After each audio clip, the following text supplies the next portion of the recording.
Welcome to episode 44 of the Most Serious Podcast. I don't know if it's 44 or 45. I've probably lost the count at this point. But today with me is Hemangi Dhir. Am I pronouncing your name correct, Hemangi?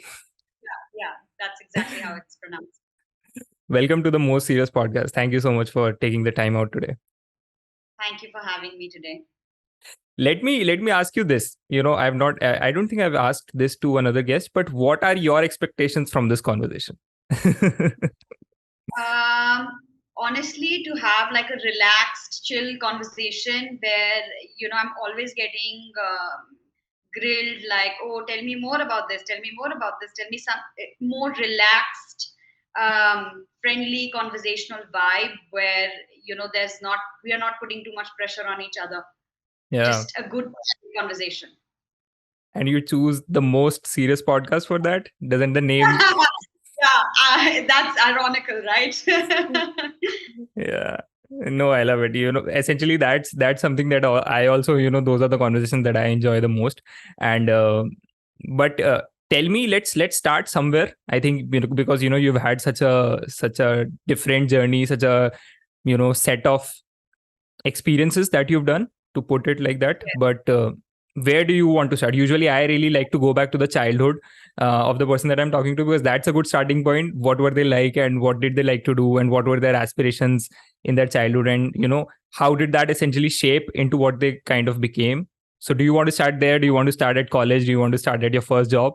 What's that first memory? Wherever you want to start, like it's because they're all different experiences, right? Yeah. So wherever, not one is not going to be related to the other. So wherever you want me to start, we'll start. What was Himangi like as a child? Were you an outdoors kid, an indoors kid? What were you like? Um, I think I was definitely a mix of both. I started as an outdoor kid. I was running for Delhi state level at least when I was in school. So I was a sprinter, an athlete, and this was probably when I was 12, 13. So I preferred doing outdoor stuff a lot, and I have a younger brother, so he was into cricket. So I would be like the fielder and stuff like that. So I really enjoyed doing outdoorsy stuff. But then as I grew older, I became more of the girly girl, like watching television series, more on the like staying indoor side. But I think that what has sort of stayed with me is like my openness. Like I've always been this loud personality since a young girl, and that has sort of stayed with me throughout.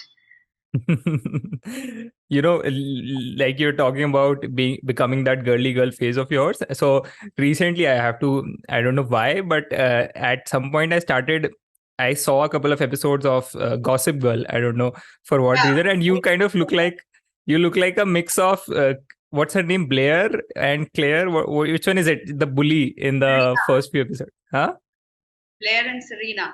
Yeah, you kind of look like a mix of both of them. That is the best compliment probably I've ever received in my entire life. Like I used to, Gossip Girl actually came out when I was in my college, Okay. and at that time I was studying in the United States. So you could see the shows every Tuesday or every Monday it came out, and I would go rush back to my apartment and like every night at 8 o'clock, like look at it, and I think that was probably one show that I've seen at least 5, 6 times since it launched. And I was like, because it was a similar stuff that was happening, right? Like all the students were in high school going to college, and the same stuff was happening to me at that time too. Yeah. So yeah, I've seen Gossip Girl, Friends, all of that. Yeah. So during that phase, that's what I was doing.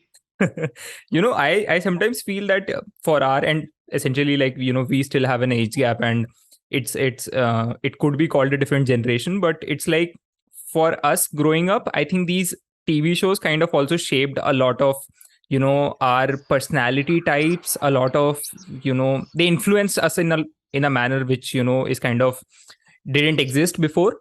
Like I grew up watching Yeah. The Big Bang Theory when I was in eighth or ninth, and And then post that, I started watching Friends in college, Suits, Office. So all of these shows kind of in the Yeah, like recent times, Office is they've a very shaped a nice lot of show. us.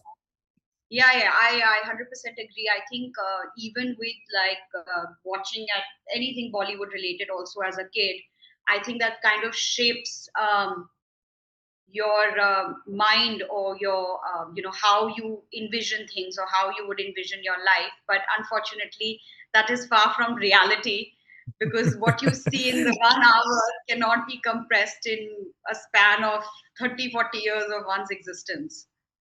Wow, that's actually very profound. Do you have a philosophical side to you as well? Sometimes, but not most of the times. Most of the times, I like to keep things on the more funny, like let's not take life that seriously. So that way, you're not stressed out much in life. Like, don't take anything personally. More on that side. But there are certain times where, like, I really want to get into the somebody's brain, and like really interested in psychology. I love reading articles about like why a person made a certain type of decision, stuff like that. So I do have that side as well. Let me ask a question out of the blue here, and I would love your honest answer to this. If you if I were to ask you, on a random Saturday morning or on a Tuesday morning, are you happy, Himangi? Yes, actually, uh, these discussions I have a lot with my friends as well. And I think the the reason behind it is that I have not seen happiness as a destination or a goal, but a lifestyle. So every single morning you wake up and you go to the gym, right? Like that's a lifestyle. You wake up, you have coffee, you have breakfast. It's a habit, it's a lifestyle. So if you try to see happiness as more of a lifestyle trait that you imbibe, you'll stop thinking that, oh my God, am I? So it's a choice that you make, right? So let's say we sit in a car, there's a lot of jam. Now there are two options that I can take. Either I can listen to music and be happier because ab to main phas gayi hu, jo time lagega to reach there, it's going to take. I can't do anything about it. Or I can crib the entire way.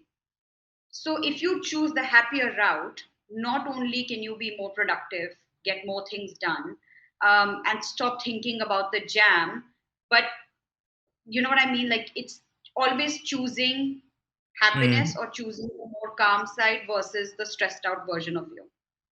So yeah, I think I am probably, I mean, there are of course times where I can get pissed off or stressed out or unhappy, but like for me, because it's a lifestyle trait, I tend to forget things in like matter of seconds. Like if I'm stressed out or unhappy about something, I'll be like, okay, let's switch the mood, and it's gone. I think the really crucial element here is that you are conscious enough to know that it's a choice. And sometimes, like I recently again kind of picked up meditation, and it's just that idea of realizing that you're not your mind, that it's not just you're not your thoughts, and you can have that choice of choosing what state of being that you would like to currently exist in. And that's I think a really important distinction that I think you've kind of inculcated in your life, which I really find, sometimes it's like if you could consciously choose to pause your thoughts at moment, many people would kind of view that and want that superpower, that they could just give themselves a break from their own minds, but So essentially this, realizing that you can do that. yes, this is something which I do all the time, and I'm like, I am, and so you evolve, right? Like I'm 31 Yeah. today. What I was when I was 20, I'm not the same person today. So if things that stressed me out back then, they don't really, and I think after 30, there is a new profoundness that you get towards life where you're like, ab jo ho gaya, so ho gaya. Let's not think about anything. So Yeah. I think it's still that phase where you are super stressed out, like you want to fit in every single box. Like it could be getting married at a certain age, having a home at a certain age, getting that perfect job, or starting that business. And when everything doesn't go that way, uh, after 30, you're like, you know what? I'm just gonna relax and let life do its thing, as long as I put my karma in the perfect way. I think that's what happens after on your 30th birthday. So there are no thoughts. Like I'm like, what do I think about the past? वो खत्म. Future I know. जो भी मैं सोचूंगी उस हिसाब से तो जाएगा नहीं. What's the point? So let's just be in the present and at least make the most of right now. I think that's now my new belief system. I love this. I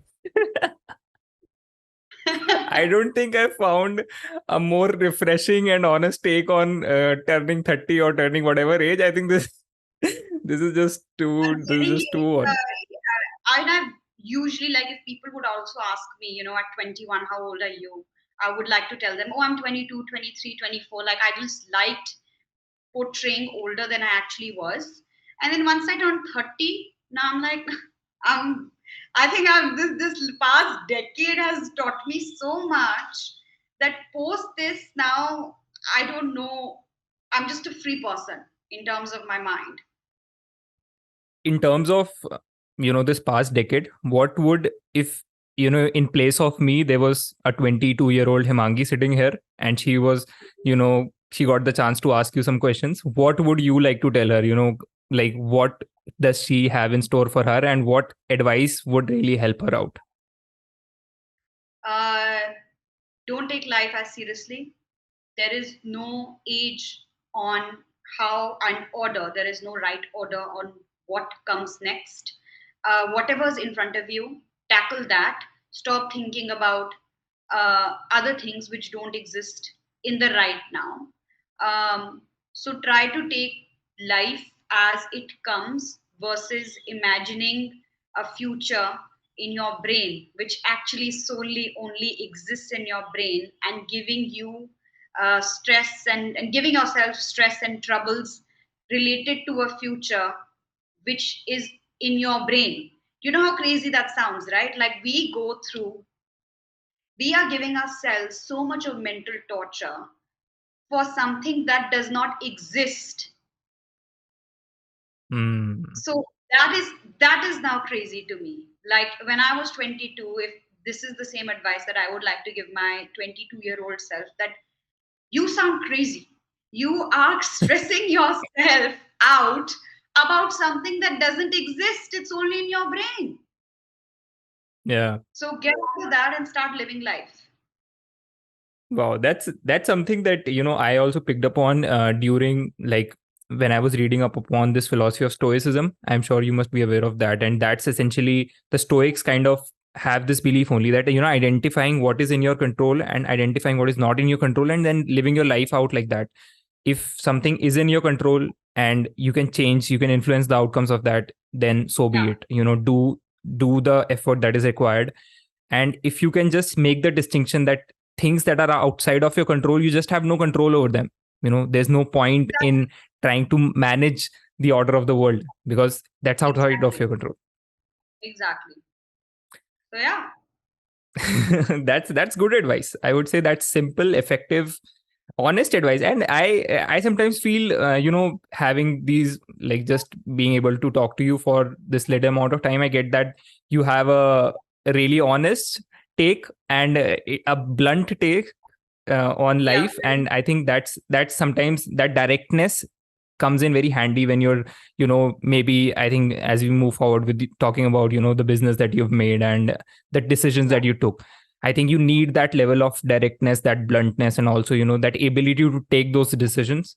So Yeah. is I this would a like to factor that has helped you? um I would like to believe myself as I'm not a pessimist and I'm not an optimistic person. I am definitely a realist. So, more Mm. on the practical side of life, but you have to have that zest. I think which I've always had since childhood, that I'm always gravitating more on between being a complete 100% realist and being a person who is positive. So if a glass is half empty or half full, I look at the positive side. So I'll always look at the half full side versus the half empty side. And I think that is what has got me into being, blunt, but still being positive, seeing the practical version of everything, but still being positive. So being honest, but not to the point, or, not like overstepping boundaries or hurting someone else. So what you have to do is that this is your lane.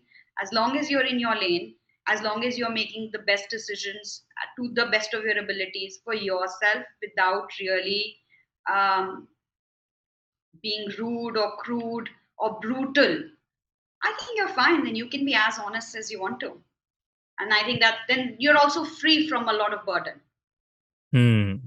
I think that's a very essential point. That's the crucial part of it. Again, we were talking about how much of the stress and anxiety and how much of our troubles are self-made and how much of our seriousness that we take life through. Like I was watching this Instagram reel only, and this person was asking so many old people that what's one regret that you had, and almost 4 to 5 out of 10, or I don't know, 8, 9 said that they just wish that they took life less seriously. Yeah. Well, I'm glad that we have it now at this Yeah. age. So when we're like 40, 50, we can look back and be like, okay, I'm like really happy. Yeah. How does this version of you, which is, which is which has her philosophies, which is clear about what she wants to do, and which, also had that epiphany at 30. So how does this translate into the businesswoman that you've become, and how does this, manifest So, into business? um, honestly, I don't know. I don't, I just, so this business, Botnal, let me just tell you a little bit about it. Yeah. It stumbled on me. It's not something that that's why I say don't think about the future because you don't know what's going to happen. Because I was actually in the US, I got a very stable job with EY. I was in the financial field doing consulting. And then, the whole H1B situation happened. And then I decided that, okay, I'm going to move back. Joined my dad for a bit. Uh, Took the more route where, okay, let me do 1 or 2 more jobs, let me kind of figure it out.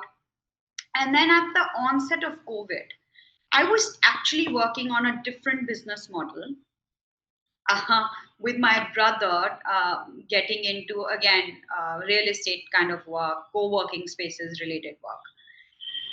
And it just so happened that I started reading and writing and just because you had so much time on your hands, right? So I got into the fitness space and the health and wellness space, and I was like, you know what? I've never really paid attention to my skin.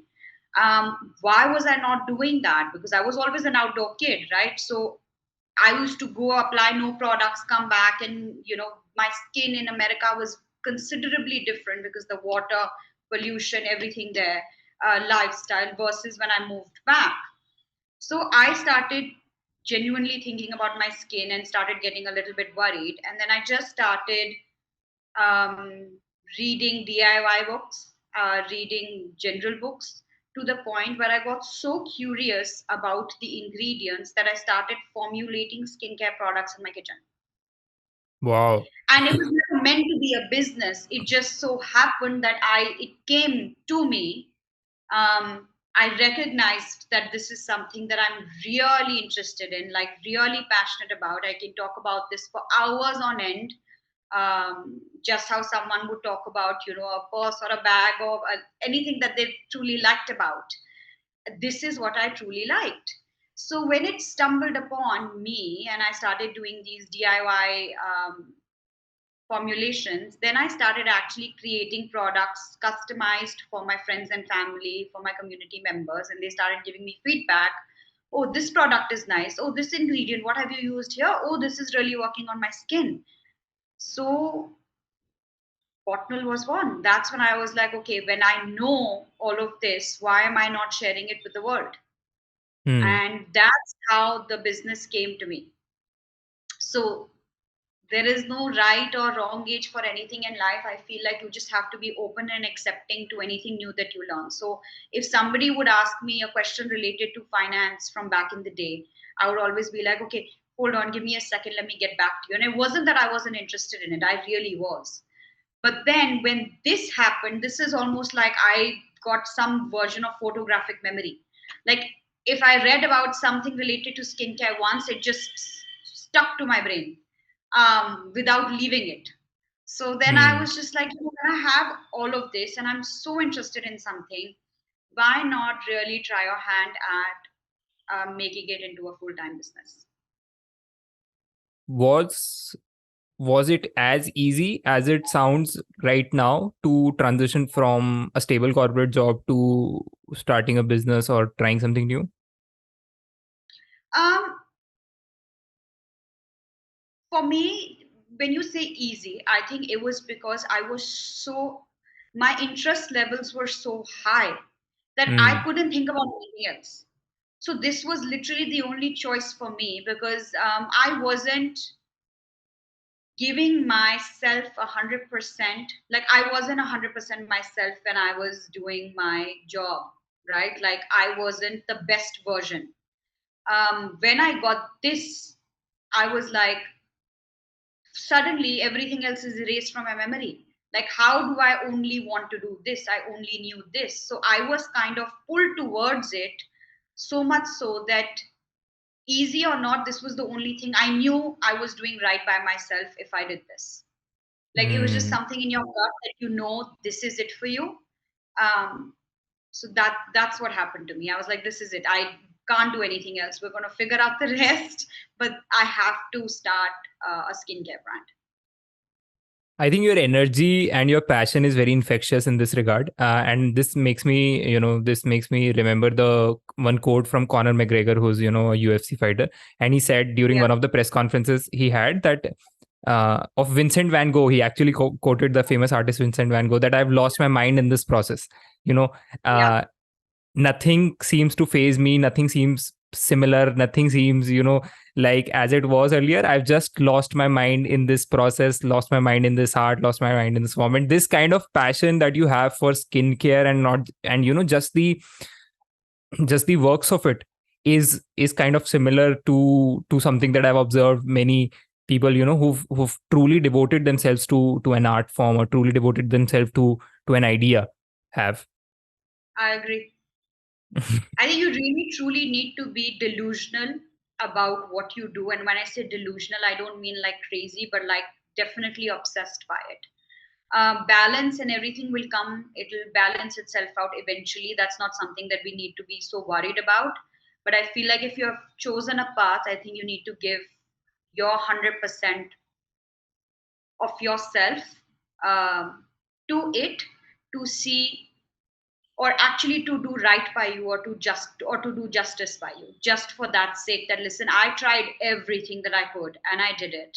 And if after that it doesn't work out, then at least there is a reasoning that you can give yourself, versus Yeah. the, I don't like playing blame games that, oh, this doesn't happen because this didn't happen.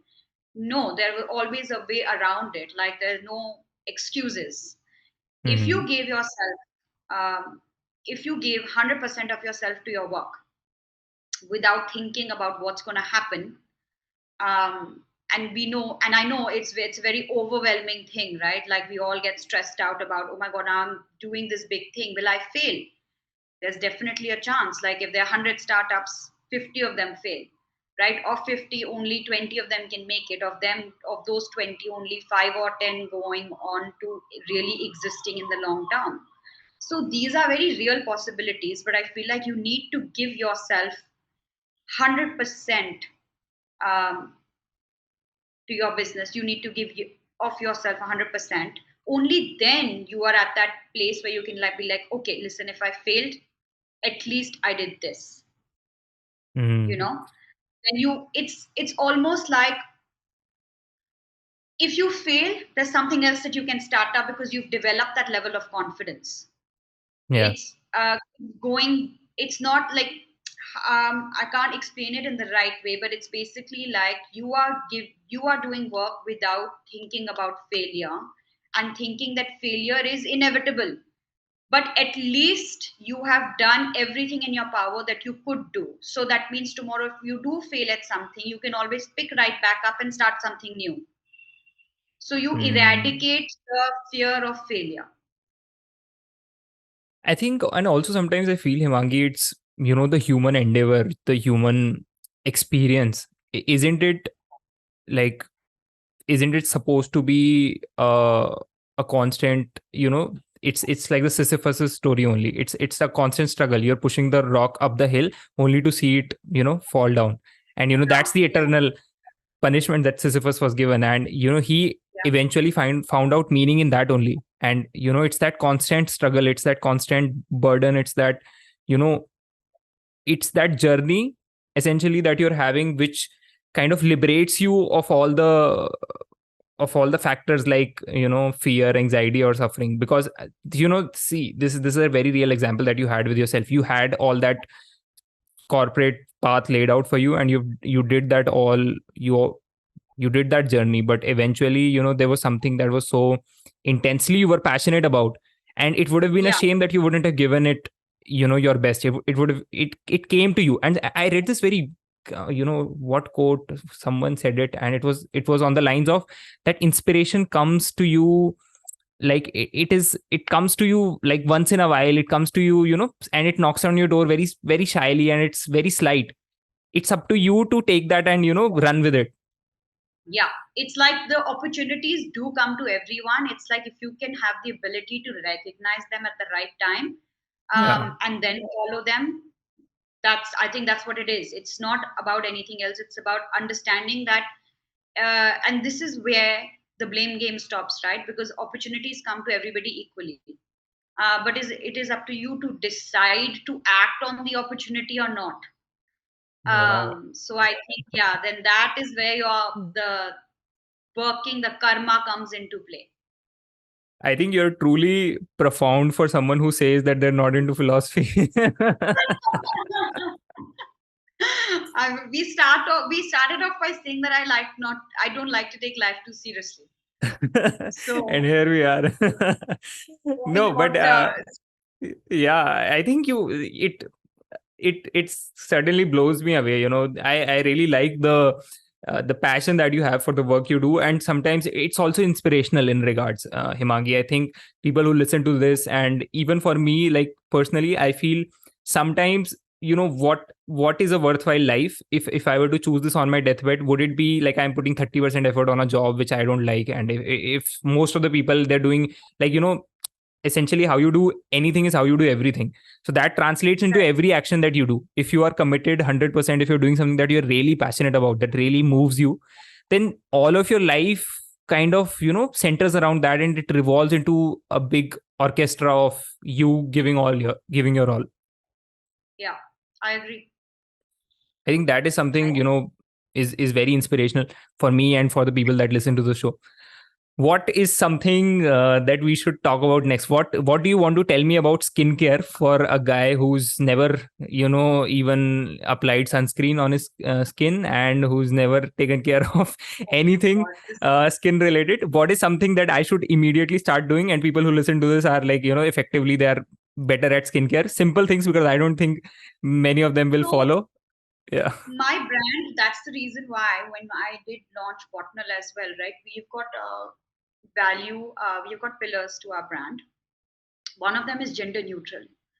So Hmm. when I launched the brand, I knew men are not into skincare. Women are more about, thinking about skincare and beauty and stuff like that. And that's the reason why I wanted to launch something where both men and women can use the same product without thinking uh, skincare is only for women. No, we all have skin. So if you have skin, skincare is for you. Let's start with that. It's not a gender related thing. As long as you have skin, you should be doing skincare. So I think the most basic thing, three steps. Yeah, even I am a no fluff. I don't like using 17 products on my face when I can get the same benefits by applying three. Wash your face. So you need a face wash, you need a decent moisturizer, and you need sunscreen for the day. For the night, all you need is another face wash, same face wash that you use in the morning, and a moisturizer.